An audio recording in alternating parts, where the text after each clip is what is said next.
I'm Briggs, James Briggs. Thought I'd come back and take a look and see what happened to the company that I helped found and the principles we stood for. I see old Mercury's still looking down on us. Lawyers Cooperative Publishing. You know, this whole thing began with a hard buckboard and my tender backside. Come on in where it's warm and I'll explain it to you. As an attorney practicing law in Newark, that's about 30 miles east of here, every time I wanted to do some legal research, I had to catch a train. Back in those days, the only set of U.S. Supreme Court opinions was right here in Rochester. And how I hated to make that trip. But it was one of the accepted burdens of practicing law out in the country. Well, one day, as my bones were being rattled, I had this notion that we country lawyers wouldn't waste so much time if we had our own set of law books.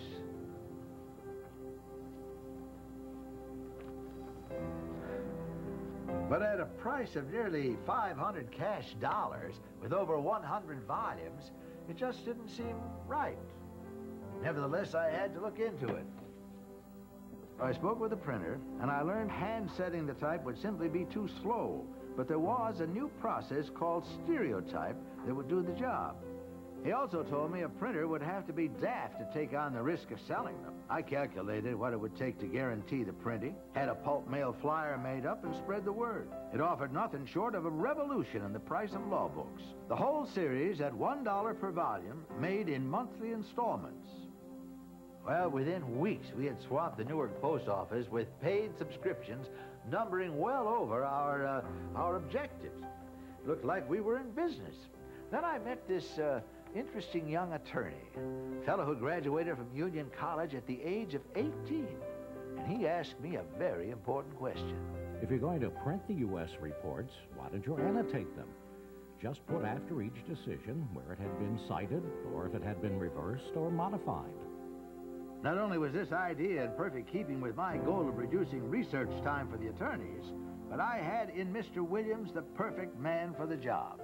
5 weeks later, chance led me to a meeting with one Ezra R. Andrews, an experienced printer who owned an establishment right here in Rochester.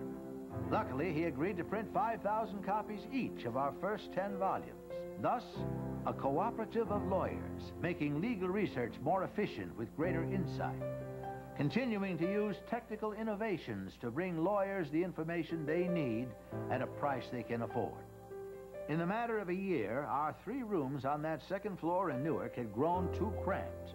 Not long after, though, we were all working under one roof, where the Erie Canal Aqueduct crossed the Genesee in Rochester. Everything, sawmills, flour mills, trip hammer foundries, and even our printing presses ran on the cheap power of falling water.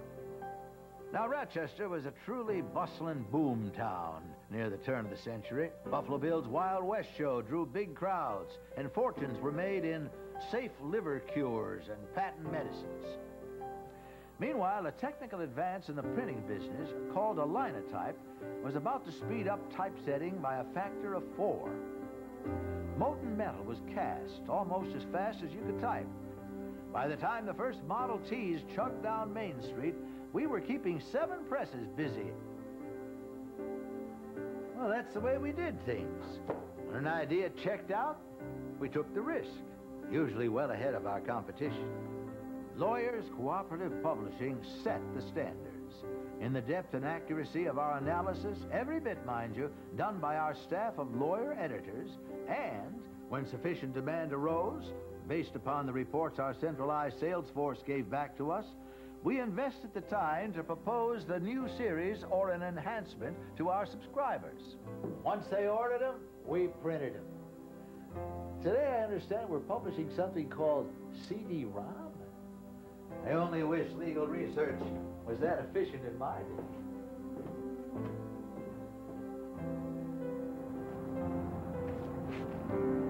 You know, with all this wink-of-the-eye electric information, I'd be exaggerating if I said I fathomed it. but it does sound like opportunities knock. It seems the way everything is produced has changed, but the spirit of the people and the purpose has remained true to its original headings. I guess it's all in your capable hands.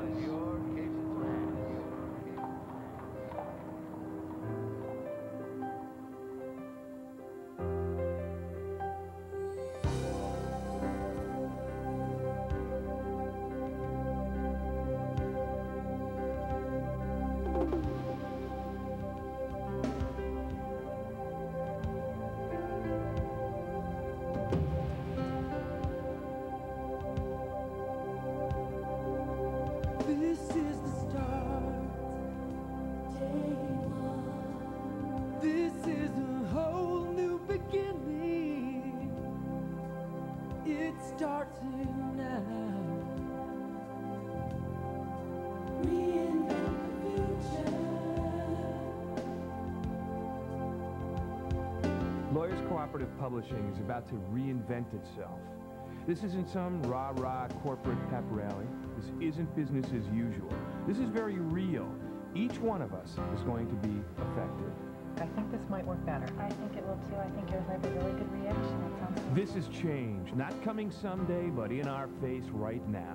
Wait till you see our new USCS on CD running blanket. It's up to us. You want to press find cases by citation and press enter. This is our call to action. It's all about our clients and their attitudes towards us. It means listening to them, probing, asking better questions. This is about self-motivation, critical thinking. We have the power, the insight. It's an attitude shift. It's a new way of doing things. Okay, now which invoice can I help you with? We want to be the market-driven legal information supplier because our clients' needs and technologies are changing. This is our window of opportunity.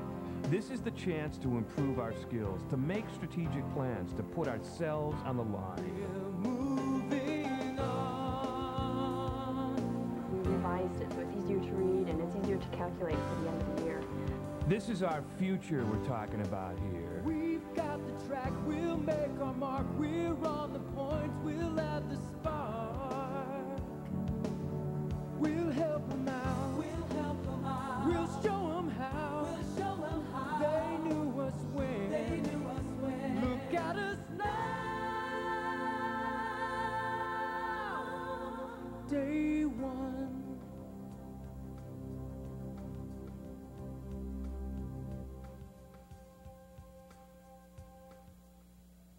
For every goal there's a mission. For every mission there's a team. It's when we all come together we can realize our dreams. We need to count on one another.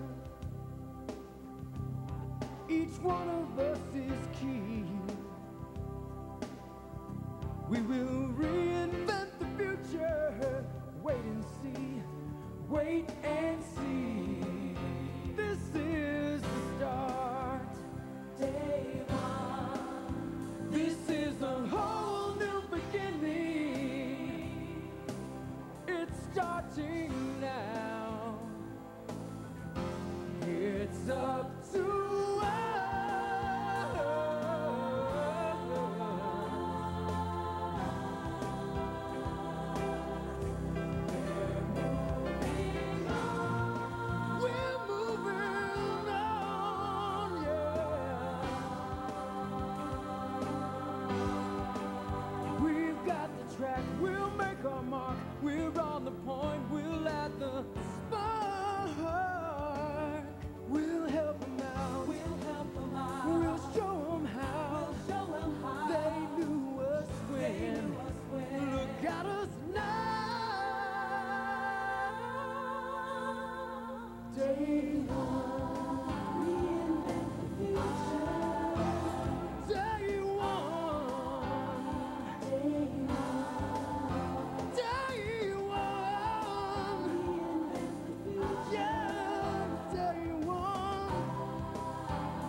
We're on the move.